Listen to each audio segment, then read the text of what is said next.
First, breaking in the death of 13-year-old Madeline Soto. Why prosecutors are now calling for an investigation into this local sheriff. And how the story Madeline's mother provided law enforcement doesn't line up with what investigators know.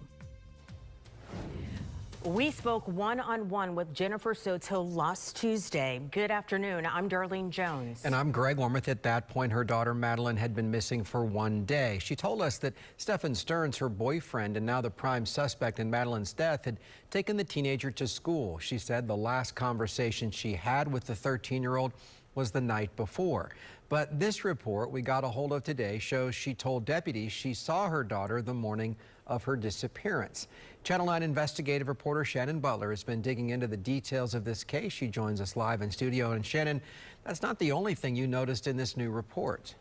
Greg, no one has been charged in Madeline Soto's death, but we do know investigators are looking into who knew what and when.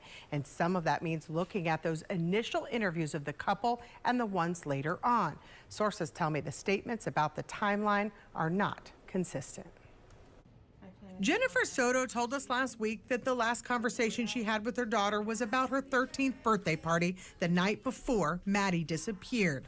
I told her good night, and yeah, that was it. But according to documents, Sunday night was not the last time Soto saw Maddie. New documents show that Maddie's mom told deputies on February 26th that she saw her daughter getting dressed for school at 8 o'clock that morning, and that her boyfriend then took the teen to school. But since that initial report was taken, we learned from the Orange County Sheriff that Maddie was likely dead earlier than that.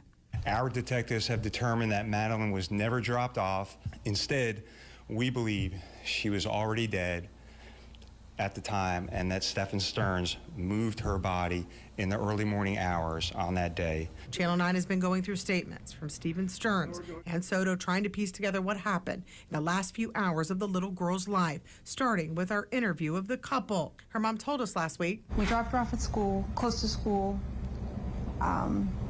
She wanted to walk the rest of the way. But in that same interview, then said, I wasn't the one who took her to school in the morning. That was my partner.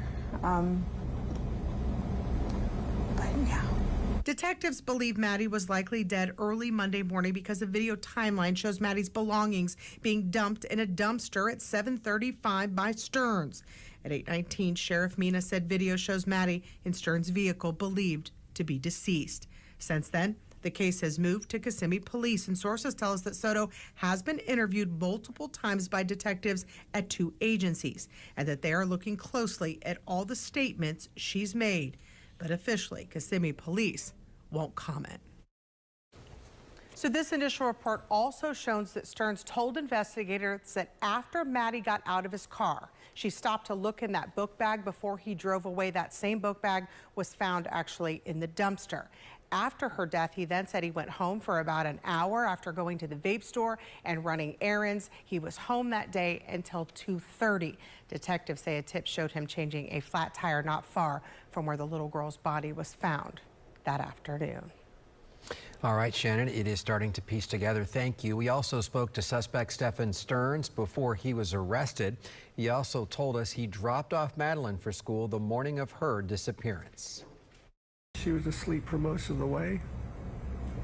Told her have a good day at school when she got out. I love her. She said thanks, love you too. That was it. Again, law enforcement believes Stearns never drove Madeline to school and that she was already dead that morning. Greg, also breaking this afternoon, the state attorney's office says it's asking the Florida Department of Law Enforcement to investigate how and why a photo that appeared to be a body in the woods was posted to the Osceola County Sheriff's personal Instagram page. The photo was posted less than 24 hours after investigators found Madeline Soto's body.